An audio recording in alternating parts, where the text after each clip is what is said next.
Perfect. Thank you, Kevin. Oh, Want to introduce yourself? Sure. My name is Kevin Barrett. I am with True North Professional Development here in Seattle. Mary and we were just talking about this, I think last month. It's almost 4 years we've been doing this now with the free lunch and learns. We partner on a number of different projects, but this is one of our favorites. We trade off every month. So this month is Mary's. Next month will be mine, and we'll talk more about that at the end today. But really delighted to be here with you all and have you with us. Thank you, Kevin. I'm Mary Hamilton with Soul Canyon Training and Development, located here in beautiful Southern Oregon. We are excited to talk about conflict and mediation today. So let's get this party started and get this show on the road. Here we go. What in the world is conflict to you? This is an open question. Is it literally coming to blows, or can there be other types of conflict? Do I have to raise my hand? Hi, this is Liz. Conflict Hi, to Liz. me, hi, it is a barrier. So if a group is trying to work together, because we have a group of people that, we have staff members, and somebody who is putting up a barrier for the group to be able to work together cohesively and creating issues. That is my conflict.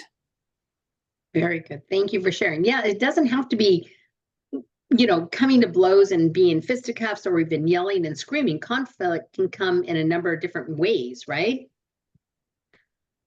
I really think that a lot of the reason why we end up in conflict is we don't see things the same way. And I always put this in here whenever we're talking about conflict or misunderstandings or dealing with difficult people. Is Stephen Covey in his work and 7 Habits of Highly Effective People, habit number 5 is seek first to understand and then to be understood. I call it my pitcher of water technique. And that is, if you're looking at things one way and they're looking at things another way, we're not seeing the same thing. So somebody has to be big enough to come to the other side of the table and say, hey, how are you seeing this situation? And listen to what they have to say. And then come back and say, so what you're saying is, this is how you're seeing the situation. Well, let me share with you how I see the situation. And oftentimes that will resolve the conflict right then and there. But Covey tells us to seek first to understand, and then to be understood, because if we try to force our opinion or our ideas on somebody else, oftentimes it builds a wall up and we can't have a conversation. People become defensive, right? So the pitcher of water technique is just really help me understand where you're coming from on this, listen to them, repeat it back, and then say, this is how I see the situation. The way that we see the world, the way that we interpret the way people say things can oftentimes cause conflict within itself. Carl Jung tells us 2 people see the same object, but they never see it in such a way the image they receive is absolutely identical. The way we see things happen, the way we see right and wrong, left and right, can oftentimes be the source of the conflict. And so again, that pitcher of water technique will work and help me understand how you're seeing this situation. I mean, if we think about it, how many eyewitnesses does it take to get the truth? It's left to interpretation by how we're visualizing the situation. And oftentimes we are the measuring stick, meaning we have these conversations in our head. They should do this, they should do that, they shouldn't do this, they shouldn't do that. And we start adding this judgment piece in there, it can cause conflict. Covey tells us again that 90% of communication breakdowns are happened around semantics or perceptions. And oftentimes we always think about perceptions as the way we see things, but it can be the way we hear things or the way we interpret things, or the way that the word that we use is interpreted by that person. So being aware of that, again, brings you back to that pitcher water technique of how are you seeing this situation? What do you think we ought to do about it? Finding out how they're interpreting what's happening, because oftentimes we can find that we're on the same page, but we're communicating it differently. I just ran into a situation today. I'm doing a training. I pull into Grants Pass, which is a bedroom community about 30 minutes away from Medford. And I'm talking to the person that I'm supposed to be doing the training with. And she goes, well, the door's behind the bushes. Well, I look at the door that I'm standing on at, and it's behind bushes. And I'm thinking, okay, well, then why aren't you at this door? And she says, I am at the door. It's at the back of the building. Well, the door I was standing at is also at the back of the building. But there are two doors at the back of the building, and there are bushes behind both doors, in front of both doors. So we were both right. We just weren't connecting. And she was getting really frustrated with me. And I'm like, I'll tell you what, just yell Mary, and I should be able to hear you. So sometimes we just have to like try to figure out how to get on that same page without getting frustrated. And that's not easy to do. On the first page, we talk about the 4 areas of conflict. When I talk about conflict and conflict resolution, what I'm really saying is there's a way for 2 or more parties to find a peaceful solution to most disagreements. I mean, very rarely do we need to come to fisticuffs or war or even a shouting match. We should be able to figure out how to get our disagreement solved in a civil manner, and civility, I think, has been missing in our communication for a number of years. I think COVID really did us a number by separating us and not allowing us to connect. And we may have forgotten how to be civil with one another. We have a tendency to do one-liners across each other's bows and not really get to the depth of a understanding with one another, because it's easier to just shoot off these smart aleck remarks or these cutting remarks, and it doesn't help.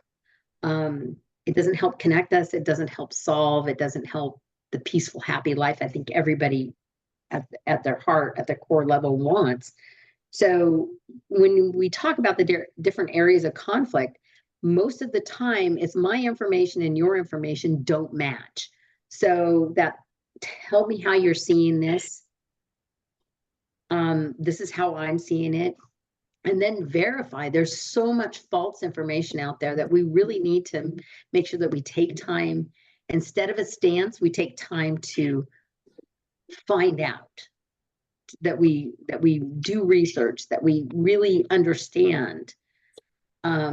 Because there's a lot of arguments out there right now that are all based on false evidence. Would you agree with that? Before politics start, well, I guess we're in the middle of politics again, but would you agree with that? That we're not always dealing with facts? It's frustrating because I think our media, and I hope there's no media on here, but I think, well, it would kind of be nice if they were, but oftentimes the facts that they use for the headlines isn't the whole story, right? It's just to grab you and get you in and get you to read. But Americans have a tendency not to read. So we have a tendency to jump to conclusions and then defend those conclusions without facts. So we're standing on, quicksand, defending our interpretation of a situation that we may not know anything about. And so taking time to verify and where did you hear that? How do you see it? And have a conversation can sometimes just be a cup of coffee and a conversation. Another area is when we're in competition with one another. Some people don't fight fair. And I think that there's a lot to be said about how people fight. But if you're really open about what you want to accomplish, oftentimes there's no conflict. It's competition. And as long as everybody's playing fairly by the rules we've all agreed on, then there shouldn't be a problem. But the problem is we don't always agree on the rules.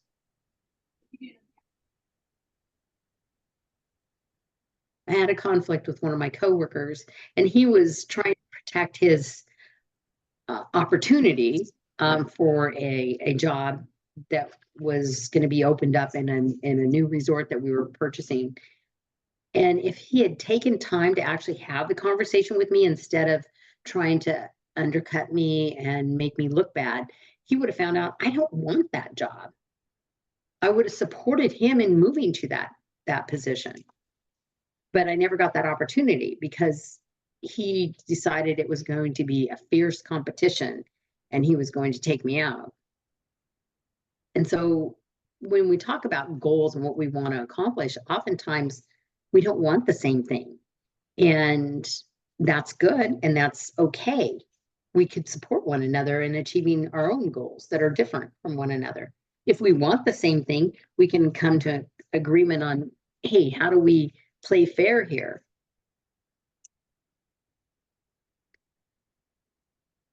Sometimes we want the same thing, but we don't agree on how it should be done. And this is where a lot of conflict oftentimes happens between men and women because we don't think the same way. And so just taking time to say, hey, this is what I want to achieve, and this is how I think we could achieve it, will go a long way to solving the conflict. The hardest one, I think, is when we come to a place where our values don't match. And that becomes a really tricky place to navigate. You might have to start with, we're both humans. We both want fresh air. We both want fresh water. We both want safe environments for our families. We both want clean food. We both, and you know, going through that process, realizing though, the way we would want to accomplish this or what it means may be different. But when you run into conflict in values, knowing your values, knowing your core values, I think is really, really important. And knowing what maybe isn't your core value, but some belief that was given to you when you were younger and you believed it to be true, like the Easter Bunny or whatever. Understanding what your core values are, what your belief systems are, and how anchored you are in those, and taking a look at, is this still current for me? How many of you have taken time to do that inside work? I've just in life over the last like 10 years, I've been like really reflecting on like kind of some of the ideas that I've had from when I was a child, and I don't know where those ideas came from. It could have just been like an adult whose word I took at face value, you know, and I grew up with like the assumption that this was fact, and I operated on that a lot. Mm-hmm. So I totally get what you're saying. Super relevant. But that's exactly what I mean, Cole. That's exactly what I mean. So to give you an example of that, that's like a like threatening example. My mom and my dad are they're 80. I just moved them here to the Rogue Valley to be with me. And they're 80, almost 86 now. And they are the cutest couple you've ever seen. They've been married for 60 some odd years. And they are the hand holding, sit down and have coffee in the morning together, sit down and have tea at night, work together, hold hands, arms around each other when they sit down on watching TV type of couple. I got married. I have not found my husband to be that. I thought that's how the world worked when you got married, that this is how this is the behaviors. And that's not his reality. That's not how he was raised. Do you know what I mean? Yeah, Michelle summed it up well with it's childhood programming. It's the messages that we receive when we're a kid. I often tell my coaching clients, if you've got kids, you know, you've heard, and even if you don't have kids, you've heard of people that have kids that say, you know, I swore I would never say that to my kid, and then I hear it coming out of my mouth, right? Sound just Where like did my that mom. come from? What's that? Sound just like my mom. Yep, exactly. Yeah, we're programmed that way, and the media programs us. So I was listening to a conversation about stepchildren and how to make a more cohesive step family. In my generation, we were raised with the Brady Bunch, and how totally unconnected is that to most reality? You know what I mean? I mean, maybe if everybody had a housekeeper like Alice, we could accomplish that. But we grow up with these things that we think this is how the world should work. And when people don't behave that way, now we got conflict. There are also ways that people have learned to fight. And when we talk about on the second page there, I've given you a little diagram, and it talks about the two measuring sticks, if you will, is how goal oriented is this situation and how relationship is this situation. There are lots of different strategies when involving conflict. The first one is, if this down here at the bottom where the two lines meet is 0, meaning I don't care about the goal and I don't care about the relationship, then you can avoid it. Don't get involved. I think of like Chevy Chase in the Vacation. You know, when those guys cut him off, if he would have just said whatever and let it go, there wouldn't have been a movie. You know, just avoid it and let it go. You can also choose to accommodate. If you know, if you don't really care one way or another about winning, but you care about the relationship, let them win. I'm taking this strategy in so many places now with my parents as I'm trying to get them settled into their retirement home and taking them to the doctors and that sort of thing. I accommodate a lot of their behavior because their relationship is so much more important to me, and I'm so blessed to have them around that I don't care if I win this argument. They can be right. Everybody tells you though, and this is one of the challenges I have, is they say that the first thing you should do, whoops, sorry, it's clicking to competition. If you don't care about the people, but you care about winning, then compete by all means. Realizing that you probably very well may damage the relationship, win. This is the one that gets me the most, is that people talk about, well, we can just compromise. You give up some, I give up some, and it's over with. Well, it's fairly quick, but nobody's happy. So I actually appreciate accommodating or avoiding or competing more than compromise. Compromising kind of feels like cheating to me because nobody's happy. Everybody gives up something, and here we are not happy at all. The biggest thing that the one that I really love and the one that takes a lot more time and a lot more emotional intelligence is collaborating. It's like, this is how I see the situation. This is how you see the situation. How can we come together to make this thing work? And when you put my ideas and your ideas together, oftentimes we come up with better ideas. And that one is a win-win-win, but it takes so much time. And it takes being open and honest and transparent and emotionally intelligent. And not everybody can pull this one off.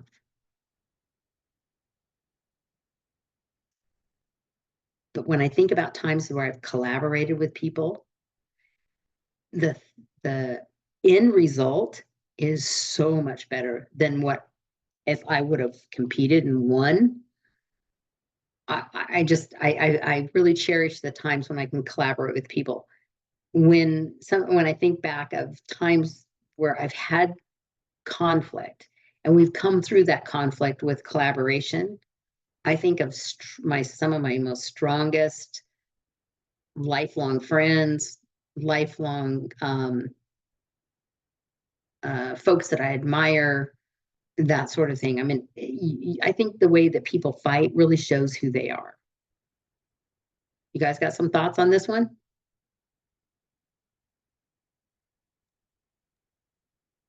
I got a couple of thoughts. Compromising and collaborating both take both parties to kind of be on board with it. Whereas avoidance and accommodation and competition, you kind of can drive that yourself. I to give everyone context, for me, this is all I'm very good at. Like, I like to like take information and find other applications for it. This type of thing for me is like landlord conflict with tenants. So we've got, it's a little different than like a relationship context, but it's the same thing. We're trying to keep a good relationship with landlords while also making sure that the tenants are treated fair and and everybody, and it's so compromise and collaboration. But those are all very except for competition, we try to stay away from that in my field of work right now. But everything else is one of the, dependent on the willingness of the other party to play along. Well, one of the things, and correct me if I'm wrong, but one of the things that I find helpful is when the other person feels safe to express what they think. Yeah, I feel like avoidance and accommodation is just like the easy way out of things. It's almost like I just don't want to deal with it, so I'm gonna. Where compromise and collaboration, it takes the communication, it takes the effort. Definitely, Stacy, definitely. It takes effort. It also takes being open yourself and vulnerable. Mhm. Mary, I think one of the tricks here is to try to understand, put yourself in the other person's shoes and understand what is their goal and what is their goal, how relationship oriented, how important is that relationship, and then build your questions kind of off of that, trying to understand better what is their goal with this and how important is that relationship to them, so that you can try to move towards that compromising collaboration. Yeah, and being open enough to say, you know what, you mean more to me than this. You oftentimes open the door to them being open to collaboration. I think that's a really good point, Mary, because that means you have to be vulnerable. And sometimes in these conflict situations, it's very difficult to be vulnerable because you're worried the other person's going to take advantage of that. Mm-hmm. It's a risk. So the thing that I wanted to really talk about is, would you agree that most of the time conflict happens around misunderstandings and misinterpretations?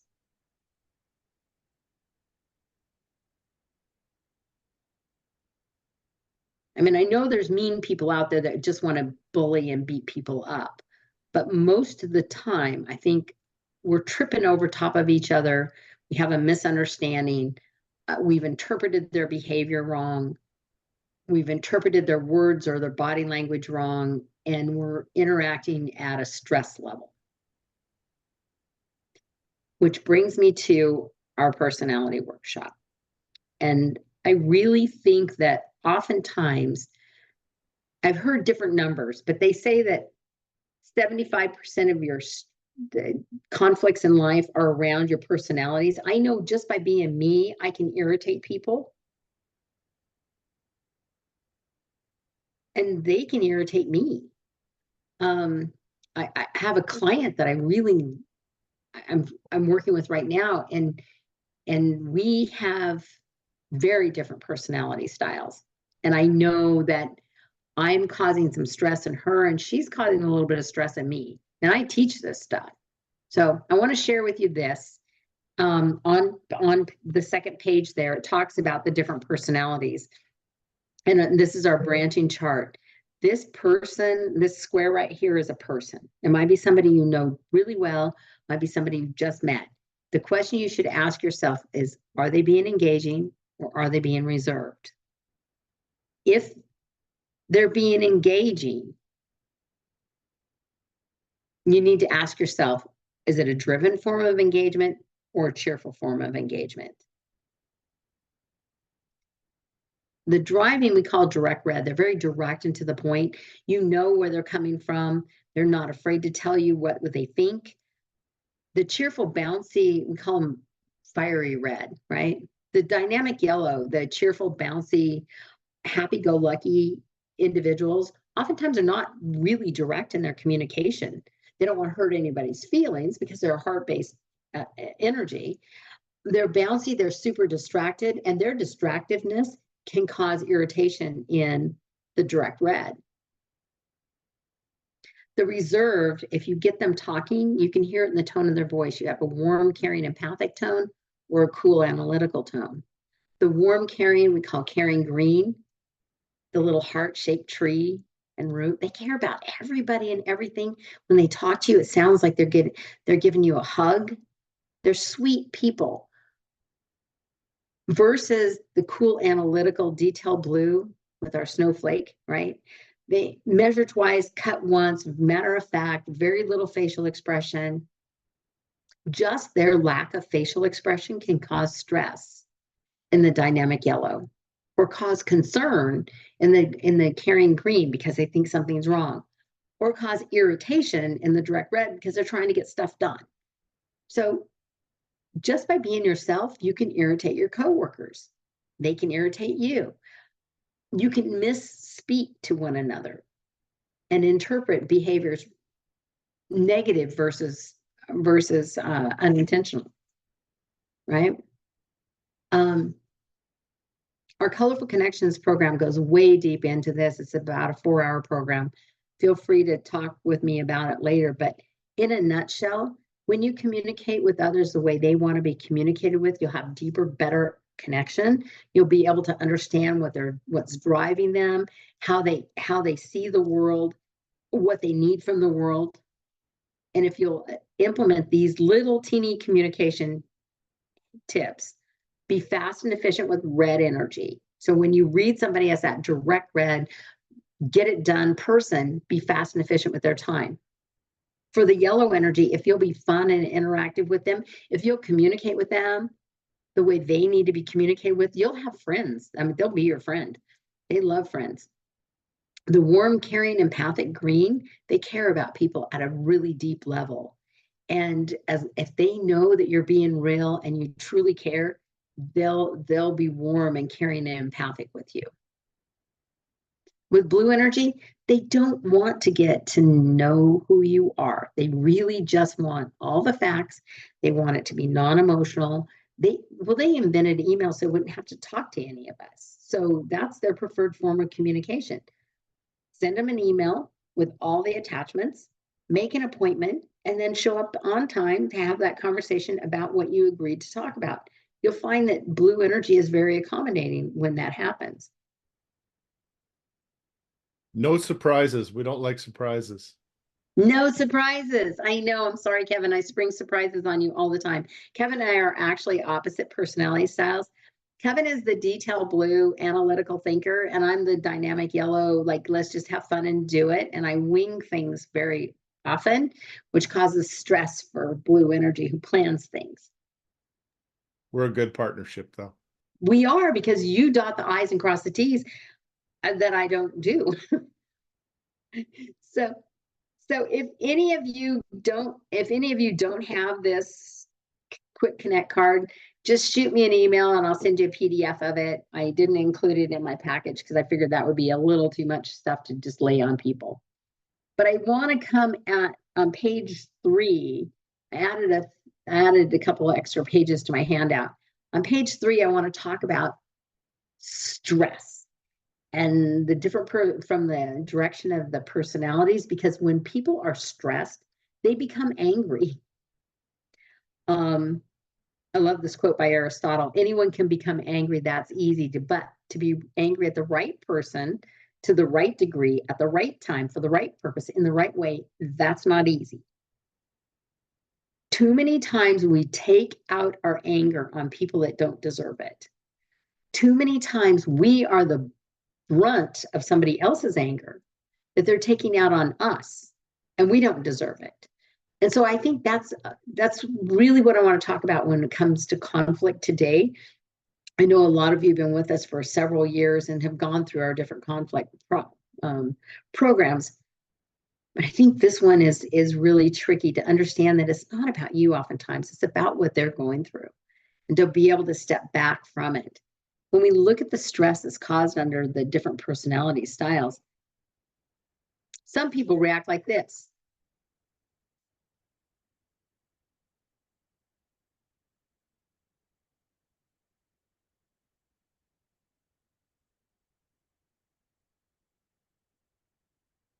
And did you hear that? Because I don't think I clicked when I said sharing. I don't know if I shared the sound. We didn't hear it, no. Okay. I'm stopping the share because we need to hear that. Let me go back to share the screen. Go to that one and share the sound. Optimize for video, click. We've only been doing this for a while, Kevin, and I messed up again. Hide this thing. There it is. Okay, we're going to go back and do that again because it's really worth watching again.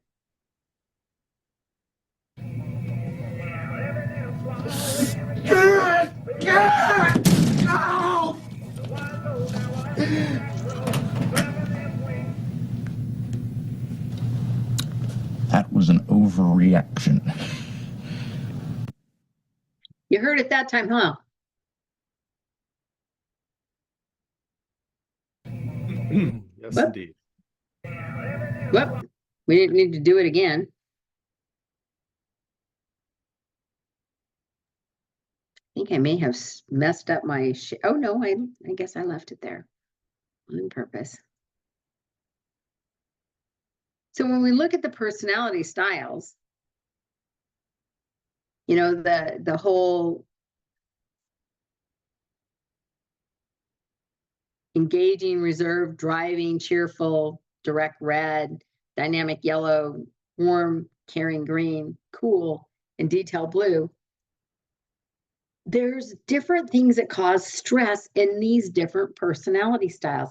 And I really think that understanding what causes stress in the direct red, what causes stress in the dynamic yellow, what causes stress in the caring green, what causes stress in detail blue, we can avoid the stress, or at least recognize it and solve the problem before it becomes a flipped out stage and somebody's punching walls or something, or quitting their job, or imploding the other direction and causing harm to themselves, or putting a wall up where they're not going to talk to any of these people.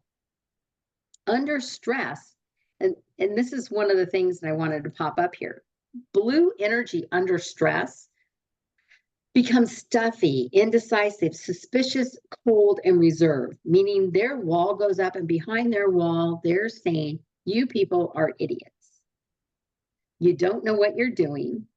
I could have told you that thing was going to fall apart, but no. And now I've got to take time to fix it. I'm Please not going don't talk to me the rest of the day. Exactly, Kevin. Just, I'm done with you people, right? If they got a door, it's shut. Red energy becomes really, really pushy and intimidating and forceful when they're under stress. They shove to get things done. Because things aren't getting done, it's causing stress for them. And so they're going to use everything within their means to get it done. And it can be scary. I've seen them door slam.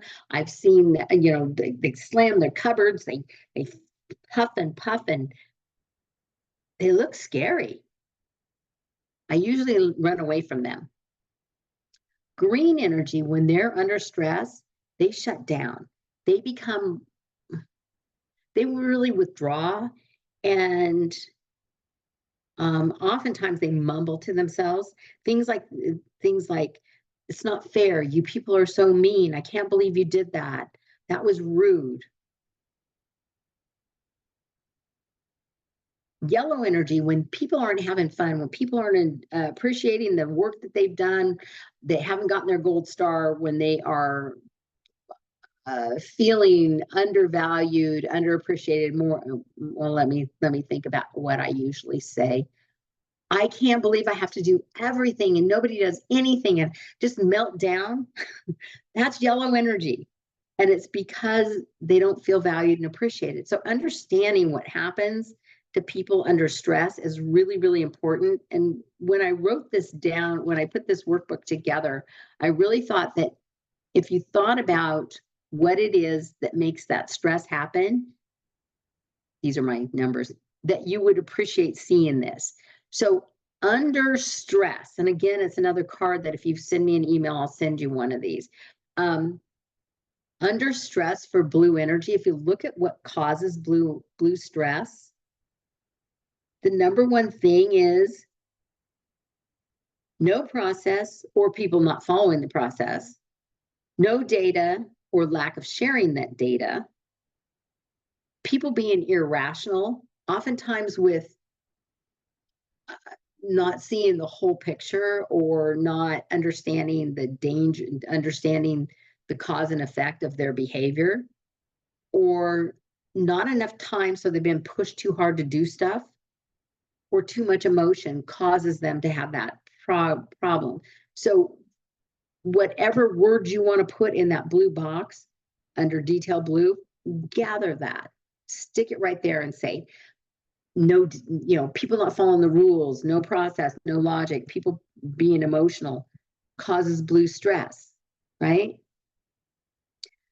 So the way to fix blue stress is to create a process, or probably follow the process, be logical, and provide them time so that they can process the thing. Don't push them. The same thing goes for blue energy, or excuse me, green energy. If you push green energy, their first answer is going to be no, because they haven't had a chance to run it through their heart. They're really, when something is said to them, they're weighing it through their heart to find out how that would affect the other person. So when things are being done too quickly, when people aren't being valued and appreciated, when they see abuse and exploitation, they go under stress. And so the biggest fix that I know for green energy is to take time to be really real with them and sit down on a one-on-one and have a conversation with them and find out what they know, how they're seeing the situation, how they're feeling about things, because feelings are the most important thing for them. For yellow energy, when you see them acting out, it's typically, think of a like a temper tantrum meltdown of a child. And it's not that yellow energy is childish, it's just that they are the positive, upbeat energy that most children have, right? So things that cause them stress are people being negative, people are being too logical, not connecting with them, and not paying attention to feelings, like just all about climbing up the hill to get the win and not taking time to appreciate the fact that everybody's here and we're doing things as good as we can. Or when things are really too slow paced or too boring, there's not enough fun for them, they have a tendency to act out. So the way to fix yellow energy is to have some fun with them, some team building, some connection, some, they don't like to do things the same way, and let them have some freedom, right? They don't do well in a box. So if giving them some freedom and letting them have some fun, you'll see them work harder and try harder and have less meltdown and less of those things that cause conflict. Red energy, like I said, when people are moving too slow, when things are falling apart, when goals aren't getting met, when people are disrespectful, you'll see red energy push hard and run over top of others. And so the biggest thing for red energy, in my opinion, is just go get stuff done. That's the fix. it may be if you're managing them, maybe hey, whoa, time out. Let's talk about what we need to do next and help them break it down into like achievable goals.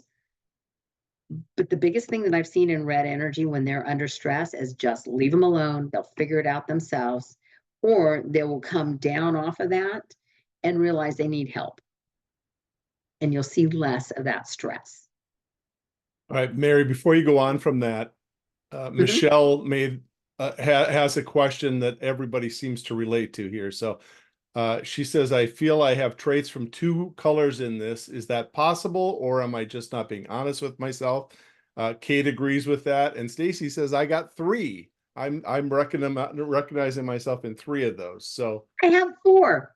So here's the thing about the personalities, and I think we've done a disservice to Dr. Jung's work, and that is we're all 4 of them. It's just at any given moment in time, you're one of them. And so different things cause different stress. So my number 1 is red, but that's my 3rd personality trait, if that makes any sense. So, the personality test that you take, they show you have a % of each one of the 4 colors. That's what those assessments are, the Myers-Briggs and all the others, is they show you a percentage. What we were after was, okay, so I'm only like a quarter blue. When I'm in blue space, I need treated like I'm in blue space. When I'm in blue space and things aren't getting followed, when my process that I built isn't followed, it causes me stress, right? And I show an exam and I express it in this way. So yes, that's a valid question, Michelle. Oftentimes what happens is I use that stress card as therapy for me. It's like when I see myself behaving this way, I know things aren't getting done. When I see myself behaving this way, I'm not having fun. When I see myself behaving this way, I feel like people are being unfair. Or when I see myself behaving this way, there's no process and I need a process. Does that make sense? So you can use it for yourself, but you can also like spotlight and keep an eye on your coworkers to say, hey, I'm seeing you really showing, stressed green. Is everything okay? Do you want to go grab a cup of coffee and talk about it? And you're going to have to carve off some time to go do that, right? Because if you say that and then you say, oh, but I don't have any time, then you're going to cause more stress. yeah, I would add to that, Mary, that in my experience, who you are on a Saturday morning when you have nothing to do is probably closest to the real you. And some of us are in jobs that are not like that person that's sitting in the armchair on a Saturday morning with their shoes off. Right. And so at work, suddenly all those stressors start to come up because that's not really who we are, right? We're being asked to be something different than what we are. So that can cause all kinds of stress, or as Jung Jung called it, disease. Yeah. Right. I see that in myself when I got pushed into the position of running the company. I'm under a lot more red stress than I ever have been because I'm having to do stuff that I never had to worry about before. Now it's all on me, right? Yeah. And so just being kind to yourself and being kind to others.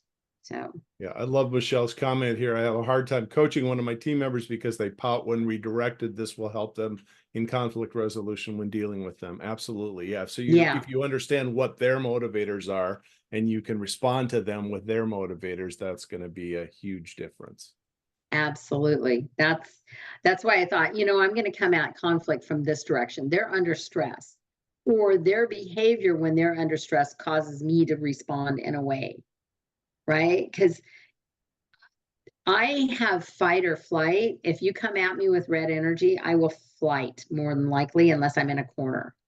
So just recognizing that stress is happening for them then changes my behavior. So absolutely. Thank you, guys. Let's see here. Where was I at? I was here. I think. So different personalities behave differently. And so I just wanted to give some visuals, and we were just going to move right past this. So, but the yelling, screaming behavior, this is typically learned behavior, because oftentimes what happens is they've learned that if I behave this way, I get what I want. Then there's this behavior, the ones that pout and cry because then they get what they want. Then there's the ones that pout and withdraw because they get what they want. And then there's the silent, gonna get even ones. And so really, truly, when you're dealing with different people in their conflict role or their behavior, there's a couple of things that you can do to manage that conflict. And so the last thing that we talk about is letting them vent while you listen. This is the whole,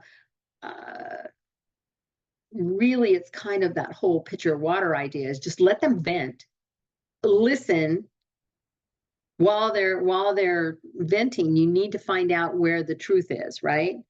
Using this technique of pacing, backtracking, and clarifying, you can get to the bottom of what's really happening. And then you work towards a solution and follow through, make sure the solution worked. The pacing, backtracking, and clarifying really comes into play with the personalities. You are actually going to use the words they use. So you got a space, you can write this down. So pacing requires you use their words because their words make sense to them. You talk to them in their speed. Like if people are really fast talking and they're really upset and they're talking really fast to get to the bottom of it, you talking slow at them like they're idiots only aspirates a situation. Watch the body language, yours and theirs, meaning if they're standing, you stand. If they sit, you sit. You want to match their body language, and you want to be aware of your body language, because if you get angry, your jaw tends to clench and your shoulders tend to go up, and you actually oftentimes are clenching your fists. So pay attention to your body language, pay attention to theirs, and try to match your body language. And then backtrack. Make sure you heard what they said, because if you don't, they're going to start all over again, usually louder. So you want to use their exact words because you want them to hear. You got to be careful with your tone, because this can come across really condescending. So, oops, did everybody get that one? I went kind of fast through that. Watch your tone. If you can't do this one with like a tone that says I care, skip it. Go to the next step, which is clarifying. This is what I understand you to mean, meaning you want to make sure that you take their words and put it into your own words and make sure that you're on the right track. Because if you're not, they go back to square one and they escalate the situation again. So they say things like, you're not listening, and then off they go. Pacing, backtracking, and clarifying is, if you practice it, if you really get good with it, you can de-escalate almost any situation. And let me ask you, when is conflict constructive? Is it a bad thing?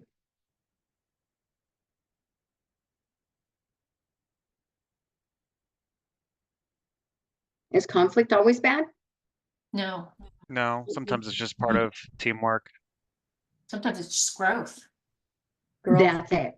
It's growth. Oftentimes it's growth. When you put your ideas and my ideas together, sometimes they come together like that. They don't come together like nice and smooth and they come together in a clash, right? But when it all shakes out, if you stay in the game, you can get a lot accomplished.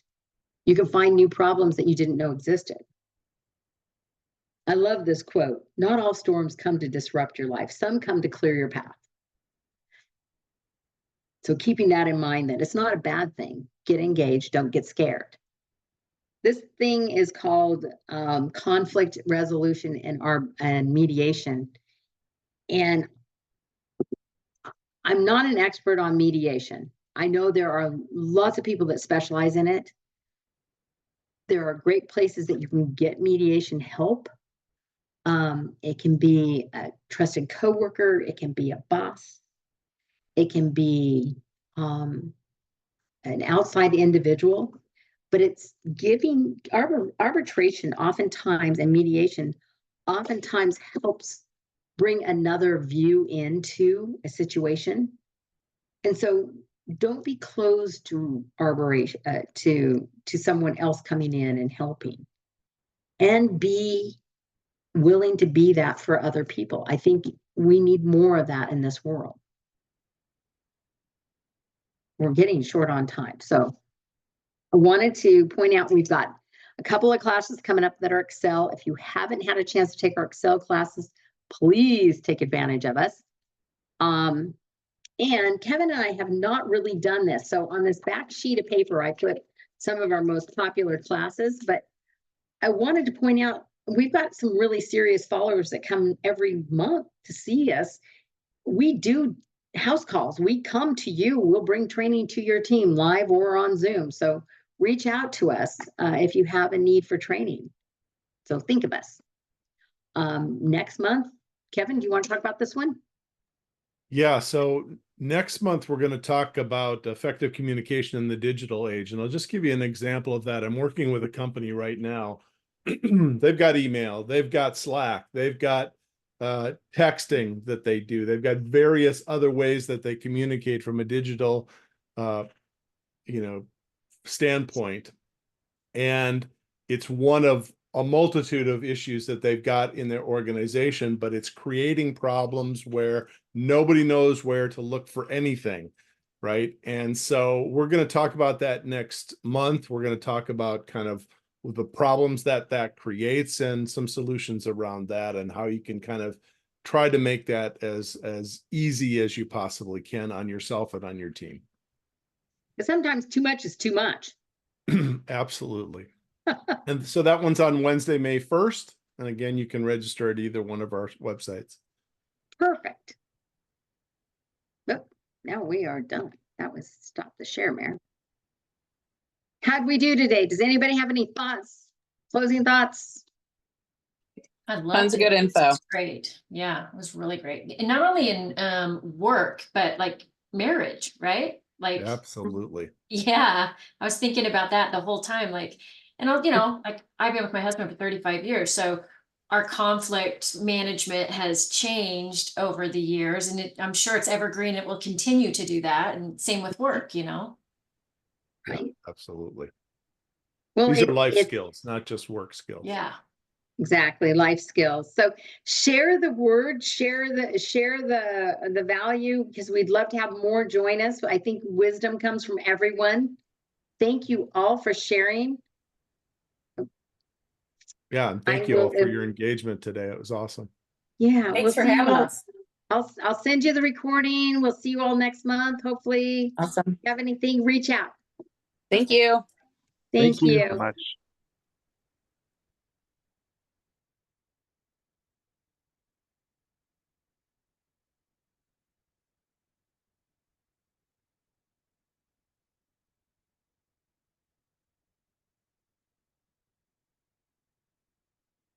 I'm kicking the winds off there or not. There we go.